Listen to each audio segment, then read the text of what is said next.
Baylor football coach Dave Aranda with me, David Smoke on 365 Sports. In the post-game Saturday, tough loss, obviously, the way it went down. You mentioned that you kind of had a locker room that was broken. Mm-hmm. How do you fix that? Mm-hmm. How do you, I mean, it's everything's accumulating. So, what have you seen since you felt that the locker room? And I get the disappointment. Appreciate that. Yeah. There are always just silent forces that are working, whether it's, the expectations not met, life after Baylor football, whether it's NFL prospects, whether it's, I wanted to, or just goals that are not realized, or it could be, I wanted to accomplish this so that I could get in position for this type of money, or any of those things are all real things, and I think are all respected. And so I don't think it's necessarily that those things overtake an individual or overtake a team collectively. I think it's that coaches don't intercede. Don't ask the questions. Don't go there with the players and see what silent forces are at work there. And so I just think that's just really important. The relationships and doubling down on that, and the guys that are struggling, sitting down with them, taking time, and then working to mend the breach. And then from there, we've had a couple lift groups so far today, and there's been a ton of energy. I was down there with Vic just prior to our press conference, and he says, David, it's been great, it's been good. I think today we're going to lighten some of the conditioning work, and we're going to try to have some fun out there, get coaches involved with some of it. And so I think all of that's important when you just feel the burden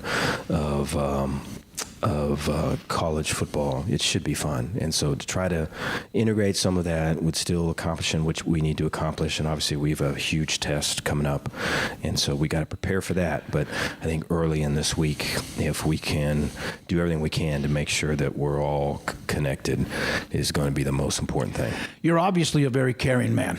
Everyone thinks you're a great person. And then also the person over player.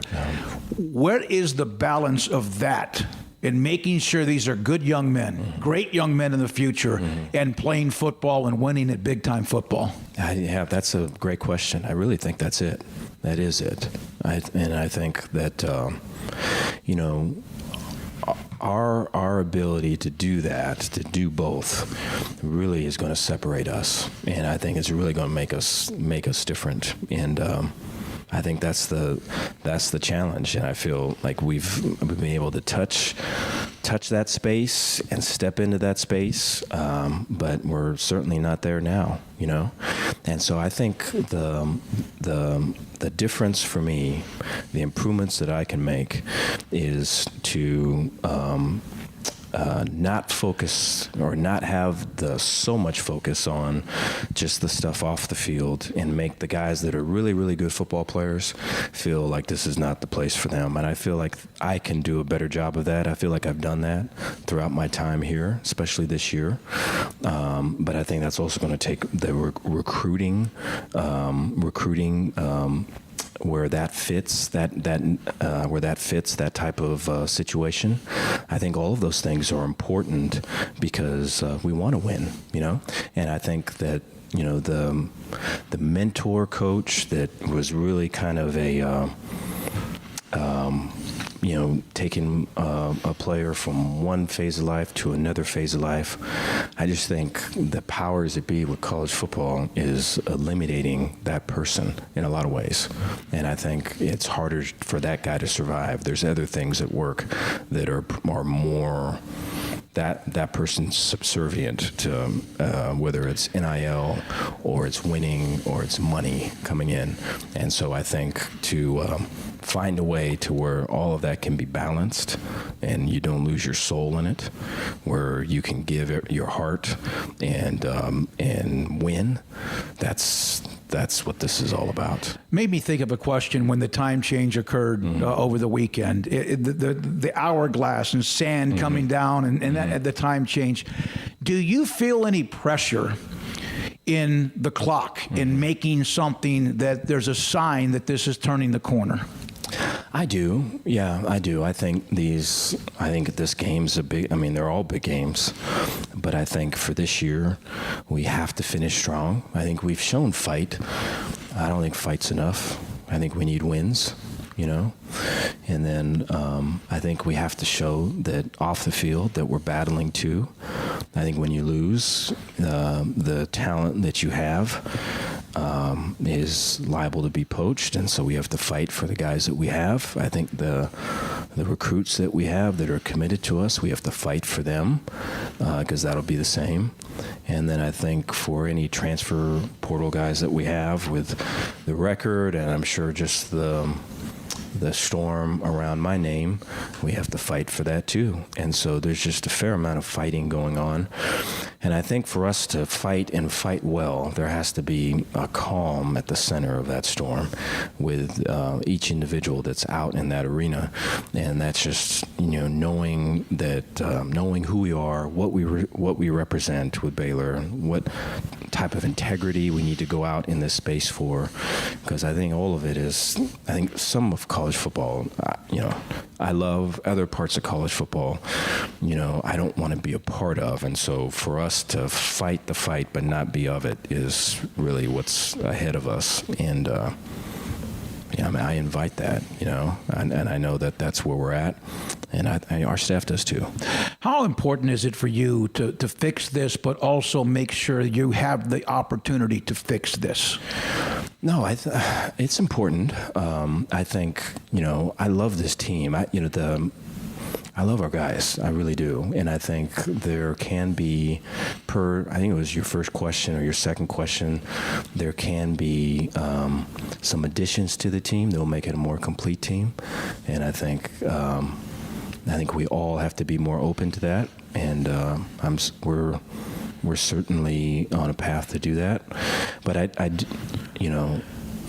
would want it to be to where, we're winning at a high level. I'm taking school seriously. I can see my everyday life growing my faith, not just on Sundays, but on Saturdays and Wednesdays and Tuesdays. I can see my faith. I can see the spring inside of me. And so I just think I think that to have all of that and to have a winner in major college football is what my dream would be. And so to work to do that is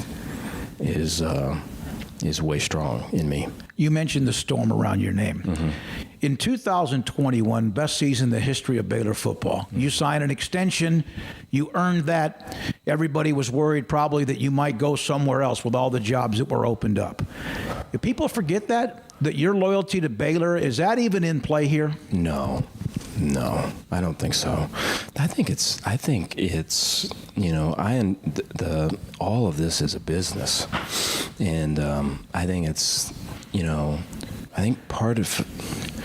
think there was a point, I think it was the Big 12 media days where we were talking, mm-hmm. and we talked about to care and not to care.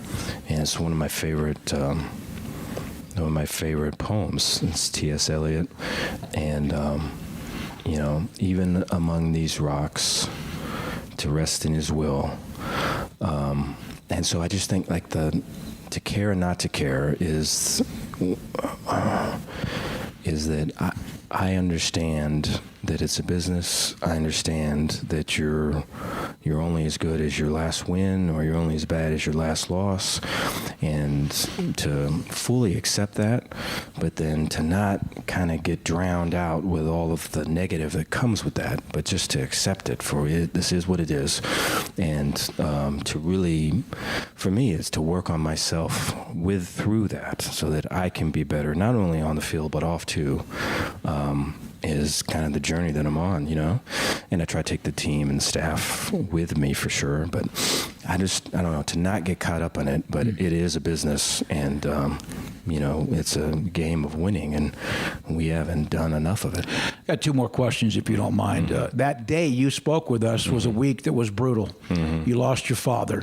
I know you've leaned on other former coaches along the way, and this has been a tough year. Who are you leaning on, Dave, right now?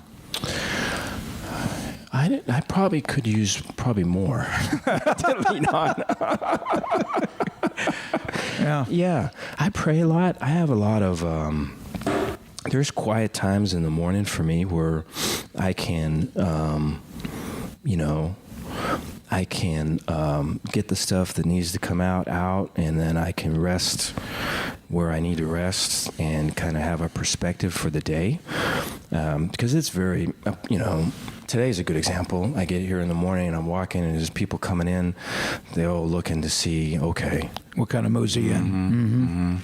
And so you feel that, and I think the test for me with that is that I don't want to act, I don't want to try.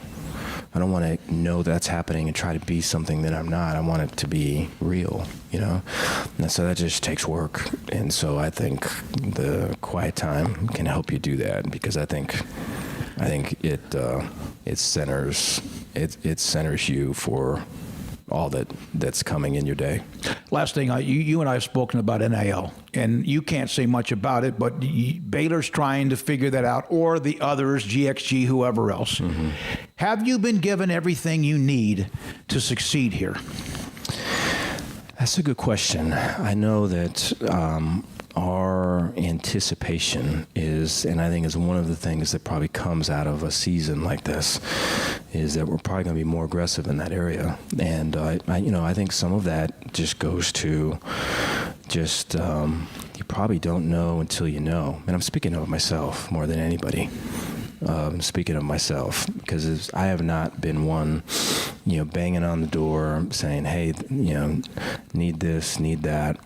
And so this is something that I think, it's the state of college football. I think you can look around the country. I think you can look at, there's other teams that were maybe somewhat similar to us, and I don't think their record's exactly like us, but I think there's some similarities there, and I just think it's a part of it. And I think, for me, the acknowledgement of we have to be aggressive in that area, and I think our players deserve it, and so we're looking forward to venturing out into that space, and that's going to start pretty soon. Dave Aranda, Baylor football coach on 365 Sports. When we come back.